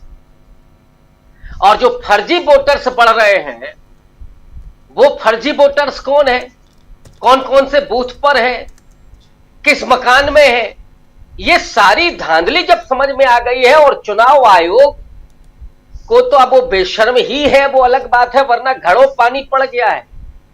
जो चुनाव आयुक्त महोदय कह रहे थे कि राहुल गांधी 1 सप्ताह के भीतर एफिडेविट दें, अदरवाइज माफी मांगे देश से, निकल गया 7 दिन। अब कर ले जो करना है चुनाव आयोग को। अब चोरी जो पकड़ी गई है उसे बेशर्मी के साथ अब छिपाने का केवल उपक्रम हो रहा है। राहुल गांधी पर जितना शिकंजा आप कसेंगे उतनी ही चोरी एक्सपोज होगी, इसलिए खामोश बैठ गया है चुनाव आयोग जी। अब आप बिहार में करेंगे, बिहार में चलिए हम मान लेते हैं कि भाई अभी 1 साल है, लेकिन अगर 2026 में आप करेंगे तो उसका क्या मतलब होगा कि फिर आप बेईमानी पर उतर आए हैं। बिहार में तो चुनाव आयोग सफल हो गया, लेकिन बंगाल में सफल होने वाला नहीं है, जहां सरकार ने सीधे तौर पर कह दिया है कि यहां हम नहीं होने देंगे, नहीं करने देंगे। जब आप बेईमानी कर रहे हैं, जब आप चोरी कर रहे हैं, तो ऑब्वियस है कौन करने देगा? आपकी नीयत में खोट है। ये कोई ऐसी नहीं कि संवैधानिक प्रक्रिया में कोई व्यवधान पैदा कर रहा है। और अभी तो खेल शुरू हुआ है, अभी तो पार्टी चलेगी भोर में 4 बजे तक राजीव जी। जब तक पूरे तरीके से चुनाव आयोग का बैंड नहीं बज जाएगा तब तक ये बंद नहीं होना है। अभी गुजरात से निकला है और जहां हरियाणा से निकलेगा, अभी कहां, अभी सब जगह से निकलेगा। उत्तर प्रदेश में तो हम लोग बात कर रहे थे उस समय, और मैं दावा कर रहा था कि 60 सीटें उत्तर प्रदेश में आ रही हैं विपक्ष की, और 50 से कम तो मैं कहता था कि किसी भी कीमत पर नहीं आएंगी। और हमें मालूम था कि बेईमानी उतनी तो हो ही रही है, लेकिन जो खेल हुआ, यहां की 10 से 12 सीटें ऐसी हैं जहां पे खेल हुआ है और वो हम गिना भी सकते हैं। अब यही सब खेल सामने आ रहा है। राहुल गांधी जी की मजबूरी ये थी कि उन्हें सबूतों के साथ आना था, और हम लोग तो पहले ही इस बात को कह रहे थे। तो अब तो मैंने कहा ना कि ये पार्टी अभी शुरू हुई है, अभी आप देखिए कि आगे आगे होता है क्या, और कहां कितना मुखौटा लगाइएगा, कहां तक छुपाइएगा। और मोदी जी काहे नहीं बोल रहे? राहुल गांधी तो बार बार कह रहे हैं कि मैं तो कह रहा हूं प्रधानमंत्री को कि वोट चोर है। बनारस में भी खेल किए, 7 राउंड तक गायब थी, डेटा ही नहीं आ रहा था। अचानक मोदी जी पीछे गए और फिर 7 राउंड तक कोई काउंटिंग नहीं, पता ही नहीं चला क्या हुआ, वो अचानक 1.5 लाख वोट से जीत गए। ये सारा खेल अभी खुलेगा। वो अजय राय तो कह ही रहे मैं तो जनता का सांसद हूं, मुझे जनता ने चुना है, मोदी जी को किसने चुना है था। तो अब कॉन्फिडेंस ढीला हो गया है मोदी जी का, वो जान रहे हैं। देखिए चोर कितनी भी चोरी कर ले, लेकिन जब वो बेपर्दा होने लगता है तो थोड़ी बहुत देर के बाद फिर वो आ ही जाता है, उसको समझ में आ जाता है कि नहीं अब हम पकड़े गए, अब कब तक छिपाएंगे। मोदी जी को बोलना चाहिए कि राहुल गांधी गलत बयानी कर रहे हैं। और एफआईआर भाई आपने 36 तो पहले से करा रखी है, 2-4 और करा दो ना अभी, तो मजा आए ना। सुप्रीम कोर्ट में भी जाने का मौका मिला। एफिडेविट के बाद एफिडेविट नहीं दिया, चुनाव आयोग को एफआईआर करानी चाहिए थी, मामला ले जाते तो समझ में भी आता। इसलिए मैंने कहा ना कि अब चुनाव आयोग की हिम्मत नहीं है। हाँ, थिथराई करने से बाज अभी नहीं आएंगे, लेकिन ये जितना करेंगे उतना ही बेपर्दा होंगे। इस देश की जनता को ये अब मैसेज चला गया है। और बिहार में तो एनडीए के लोग कह रहे हैं कि हम तो फंस गए बुरी तरह से, एसआईआर कराने की जरूरत क्या थी, हमने तो जीतने बीतने का जुगाड़ कर लिया था। वो लोग कह रहे हैं इस बात को। और अब तो इंडिया अलायंस के दोनों हाथों में लड्डू है। इंडिया अलायंस जीत गया तो बल्ले बल्ले, और नहीं जीता तो 65 लाख आपने काटे हैं, तो आप पचा तो पाएंगे नहीं अपनी जीत को। ये जो स्थिति बनी है, इसलिए राहुल गांधी जी ने कल नहीं कहा था कि 3-4 तो सांसद हमको फोन कर मैसेज कर रहे हैं, कह रहे भाई मत कहिए कि प्रधानमंत्री वोट चोर है, हमारी सीट जा रही है। बेचारे सांसद तो अपना बचा रहे हैं, अपनी इज्जत बचा रहे हैं कि हम जैसे जीत के आए, कम से कम हमको ही बख्श दीजिए। और इससे तो ये बहुत क्लियर हो गया है कि अब सांसदों को मोदी जी की फिक्र नहीं है। अभी तो आप मैसेज कर करके पहुंचते, पार्लियामेंट पहुंचिए, मोदी जी 1:30 बजे जा रहे हैं, आपको सिर्फ ये बोलना है मोदी मोदी मोदी करना है। लोगों ने ढोल नगाड़ा बजाना बंद कर दिया है। राहुल गांधी की क्रांति में अभी वो भी साथ आएंगे। वायनाड से जो प्रत्याशी थी वो तो आई गई। इस देश के वो लोग अभी साथ आने बाकी हैं जो अभी उधर अभी कमल, उसमें कीचड़ में कमल खिला रहे हैं, बेचारे निकल के आएंगे अभी, क्योंकि वो जान रहे हैं कि सत्य के साथ रहने में ही भलाई है। झूठ, फरेब, चोरी और मक्कारी से आपके इतिहास पर जो कलंक लगेगा और जनता के बीच में जो आपकी इमेज जाएगी। अब सोचिए बीजेपी के चुने हुए वो सांसद जनता के बीच में जाएंगे तो लोग क्या कहेंगे? लगेगा कि आप तो मोदी जी की महिमा से वोट चोरी के जरिए चुन करके आ गए हैं, लोग मानने से इनकार कर देंगे। जैसे बनारस के लोगों ने मानने से इनकार कर दिया कि मोदी जी हमारे सांसद नहीं है। ये जो हुआ है ये क्रांति से कम है, ये साइलेंट रेवोल्यूशन है राजीव जी, और डेमोक्रेसी में यही चाहिए। सशस्त्र क्रांति की जरूरत नहीं है इस देश को। उन लोगों की छोड़ दीजिए जो हिंसा और नफरत से देश को बांट करके सत्ता में 50 साल रहना चाहते थे। ये कांग्रेस पार्टी, ये गांधी परिवार है, ये वो पार्टी है, वो विचारधारा है जो देश को एक साथ जोड़ करके लेकर के चलना चाहती है, जो प्रेम और मोहब्बत से, भाईचारे से, जो इस देश में सबसे कमी जिसकी रही, उसके जरिए देश को बनाने की राजनीति। देश के मोदी जी ने सिर्फ बेचा है, अभी तो वो वापस लाना है। मोदी जी अभी मोहब्बत करते करते ट्रंप के गले पड़ गए थे, वो आजकल चाइना पहुंच गए हैं। अभी तो इनको तय करना है, पेंडुलम में झूल रहे हैं कि किधर जाना है। देश को आपने उस जगह पहुंचा दिया है जहां कोई रास्ता नहीं दिख रहा है। देश बदलाव की तरफ है। लोग चाह रहे हैं कि अब बहुत हो गया। मोदी जी वैसे भी चुने हुए प्रधानमंत्री नहीं है।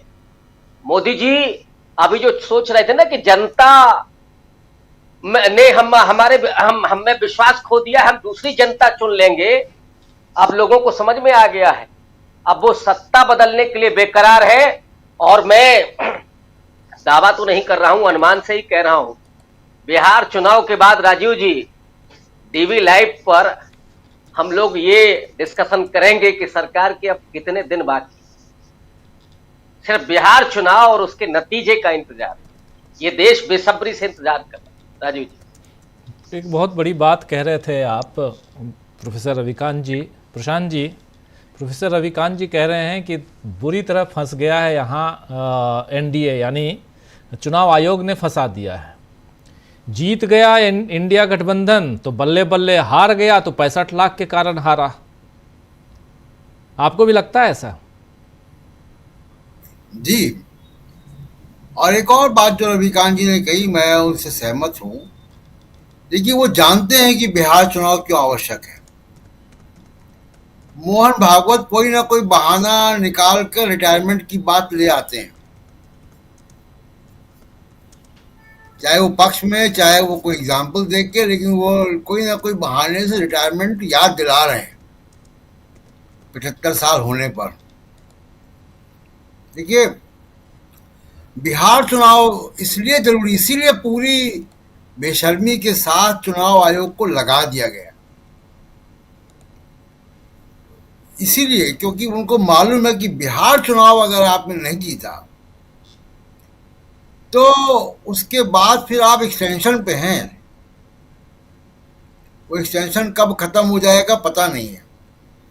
और बिहार चुनाव से भी ज़्यादा अभी जो हमको दिख नहीं रहा है राजीव जी, बहुत सारे लोग जो अंदर अभी बोल नहीं पा रहे हैं तमाम वजहों से, जो पाकिस्तान के साथ सीजफायर हुआ है और जो 50% टैरिफ है, जब हम बात कर रहे हैं तो रुपया $88 15 पैसे है।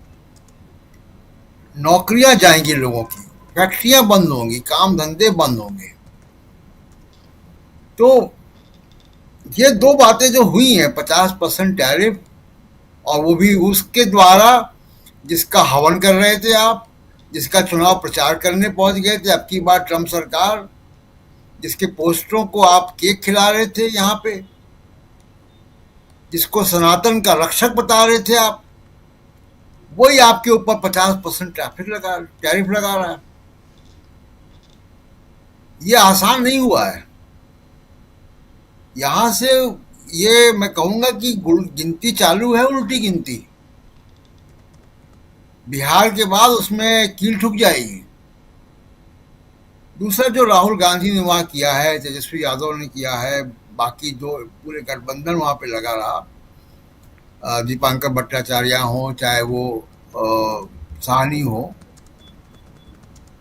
ये बिहार में और बिहार के बाहर ये पूरा संदेश चला गया है। और सबसे बड़ी बात है कि युवाओं में चला गया।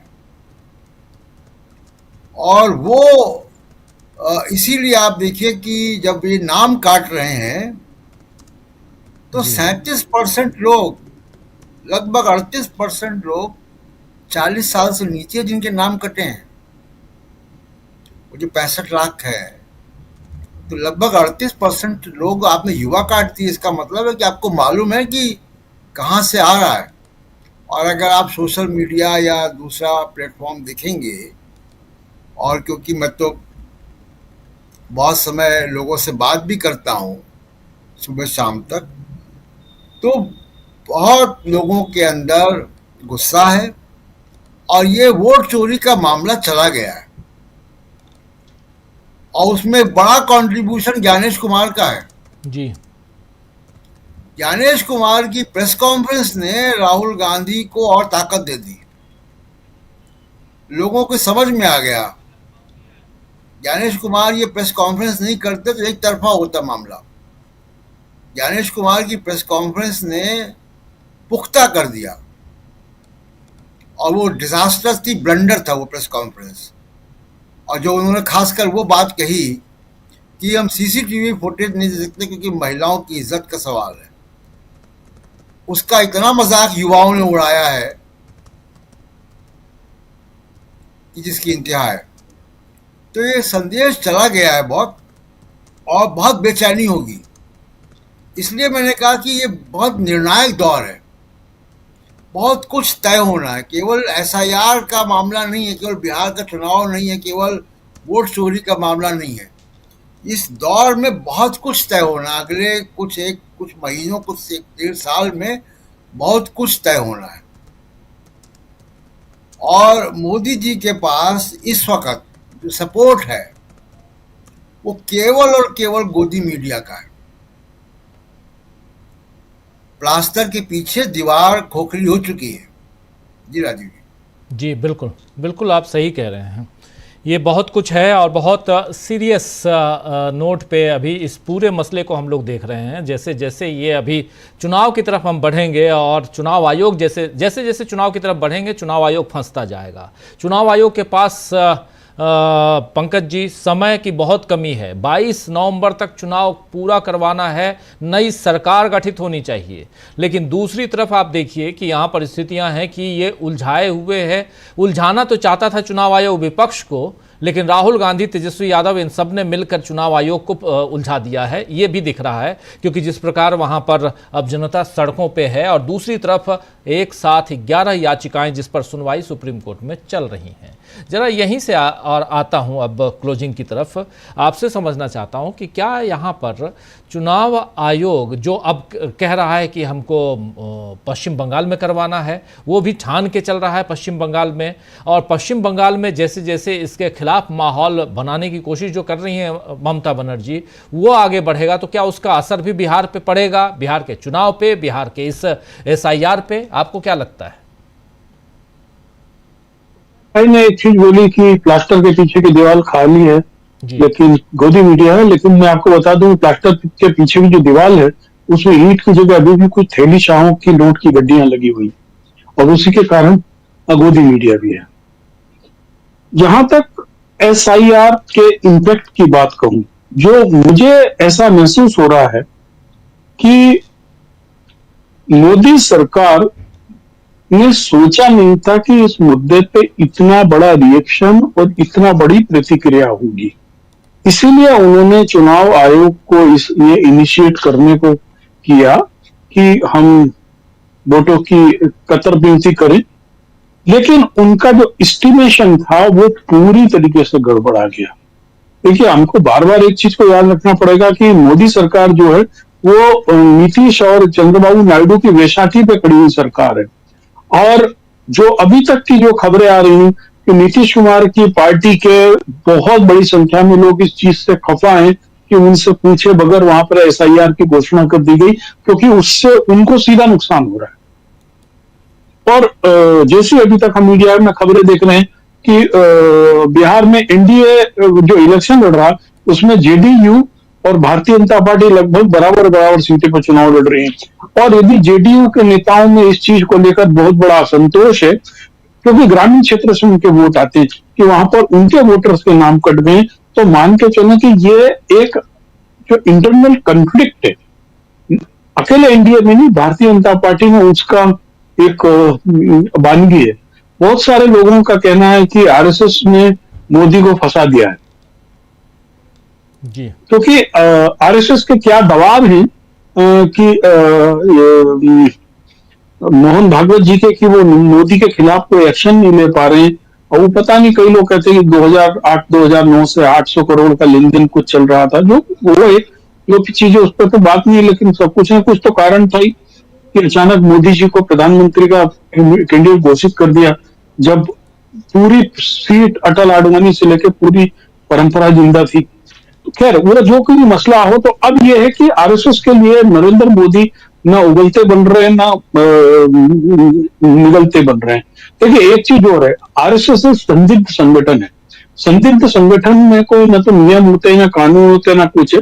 वो लोग अपने लोगों के जरिए एक ऐसा भया का माहौल बनाते हैं कि अरे RSS न जाने क्या इस टाइप की चीजें, रोहू का मूड है, वो सरकार बदल सकता है, सब कुछ बदल सकता है, लेकिन वास्तव में ऐसा कुछ होता नहीं है। ये खोखलापन अभी मोहन भागवत ने जो 38 दिन में बयान बदल दिया 75 साल वाला, उससे उजागर हो गया है। इस अल्पमत सरकार को लगातार धक्के देने का काम RSS भी कहीं ना कहीं से कर रहा है। और मुझे लगता है कि जो बीजेपी के पास में कोई थिंक टैंक तो है नहीं, उनके पास सोचने समझने वाले कुछ लोग हैं, वो जो सुबह शाखा में जाते हैं, उन्हीं में से किसी ने उनको सलाह दे दी इस प्रकार की कि यहाँ वोटर का कार्ड किया जाए, और ये उनको उल्टा पड़ गया। देखिए, झारखंड में घुसपैठिया बांग्लादेशी वाला उनका कार्ड फेल हो चुका था, और जाहिर है कि जब झारखंड में फेल हुआ तो उसका जो समग्र हिस्सा बिहार, उसमें वो कार्ड नहीं चल रहा था। अब जिस प्रकार से SIR की इन्होंने तरीका अपनाया उसे बहुत स्पष्ट है कि ये खुद फंसे हुए हैं उसके अंदर, उससे निकलना नहीं पा रहे हैं।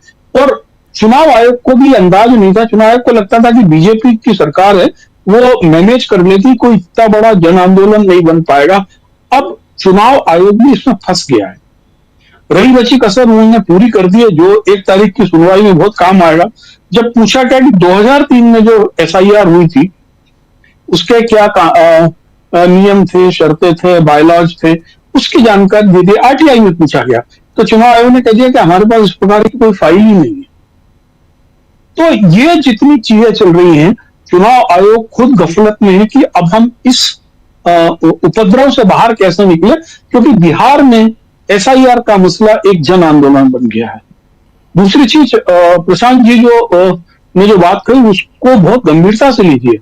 भारत के आम लोगों को कभी भी हमारी विदेश नीति से इतना साबका नहीं पड़ता था, लेकिन आज हमारी विदेश नीति जिस चौराहे पर है, अकेले पाकिस्तान और अमेरिका के मसले पे नहीं, जिस चीन के खिलाफ 3 महीने पहले मोदी जी कह रहे थे छोटी आंख वाले गणेश जी नहीं खरीदना है, जिस चीन के खिलाफ हम लोग दिवाली पे झालर का विरोध कर रहे थे क्योंकि उन्होंने हमारे 20 सैनिकों को शहीद कर दिया था, जिस चीन के बारे में ऑन रिकॉर्ड इंडियन आर्मी कह रही है कि ऑपरेशन सिंदूर के दौरान पाकिस्तान का सीधा सहयोग चीन ने किया, अब Modi ji my friend Jinping करने लगे। तो ये जो मुद्दा है, जिन लोगों ने भावनाओं में बह के चीनी लड़की खरीदना बंद कर दिया था, जिन लोगों ने चीनी सामान का बहिष्कार किया था, वो बहुत आम भारतीय थे, अकेले आरएसएस और बीजेपी के लोग नहीं थे। उनके मन में आज सवाल हो रहा है कि आखिर ऐसा कौन सा गलवान घाटी के बाद में हमारे यहां बदलाव आ गया कि हम चीन को फिर से दोस्त बनाने लगे।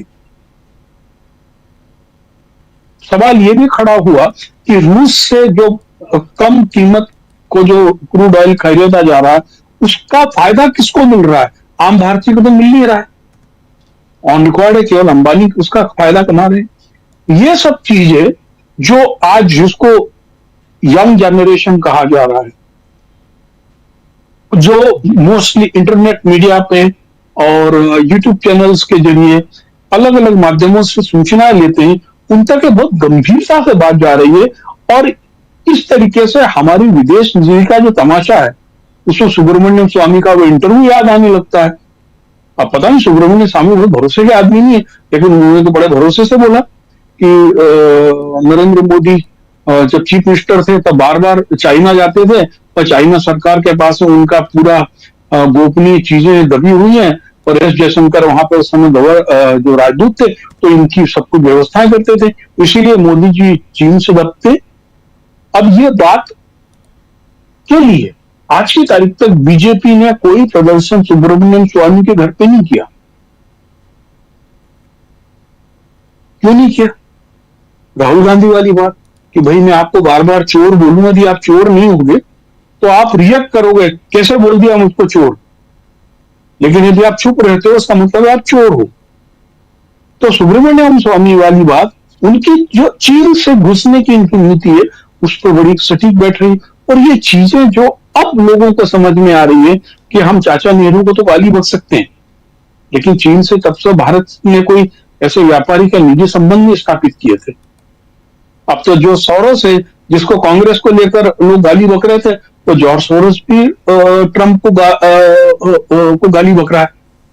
अब जो भक्त लोग हैं किस तरफ जाएंगे? सोरोस की ओर जाएंगे, ट्रंप की ओर जाएंगे, या फिर बीच में त्रिशंकु बन के लटके रहेंगे? जी। ये एक बहुत बड़ा जो वैचारिक क्रांति है, लोगों को सोचने को मजबूर कर दिया। मेरे एक वोट की कीमत क्या है? मेरे एक वोट की कीमत से मेरे देश की सीमाओं का भविष्य क्या है? मेरे देश के मित्र देश कौन से हैं और शत्रु देश कौन से, उनसे ही सरकार का व्यवहार क्या है? ये सब चीजें जब वैचारिक बातचीत में आने लगे तो मानिए कि कोई न कोई बदलाव की क्रांति हो रही। यही क्रांति होती, अब सशस्त्र क्रांति नहीं होगी। जी राजू जी। जी बिल्कुल सशस्त्र क्रांति होनी भी नहीं चाहिए, लेकिन बदलाव की क्रांति और उसमें भी जो कुछ अभी चल रहा है इस क्रांति को और आगे बढ़ाने की ज़रूरत है। राहुल गांधी ये तो कह ही रहे हैं कि अब ये देश भर में हम फैलाएंगे और फैल चुका है, इतना दावे के साथ कह रहे हैं। और उधर बंगाल में इसकी तैयारी चल रही है। उससे पहले अभी सुप्रीम कोर्ट में 1 तारीख को सुनवाई है, फिर 8 तारीख को सुनवाई है। सुप्रीम कोर्ट से क्या उम्मीद रखी जाए, कितनी उम्मीद रखी जाए, ये 1 तारीख को हम लोग जब सुनवाई की दलीलें आप तक पेश करेंगे तब आप खुद समझ जाएंगे।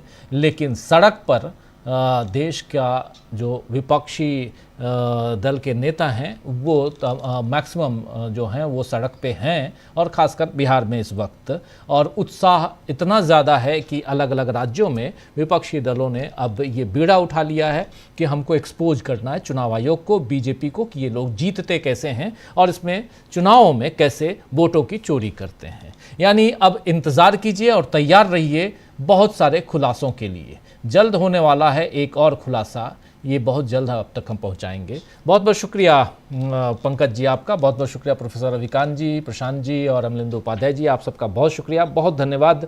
आप तमाम साथियों, आप सबका भी शुक्रिया अदा करता हूं। बहुत सारी बातें हम लोग कर रहे थे और बहुत कुछ आप ग्राउंड ज़ीरो से देखते ही हैं बिहार में जो कुछ चल रहा है। और 1 तारीख को जो और होने वाला है, होने जा रहा है, वो भी हम आप तक पहुँचाएंगे। सुबह से लगातार आपके साथ रहेंगे और हमारी पूरी टीम बिहार की राजधानी पटना में मौजूद मिलेगी आपको, बहुत कुछ बताने के लिए, बहुत कुछ दिखाने के लिए। और इधर सुप्रीम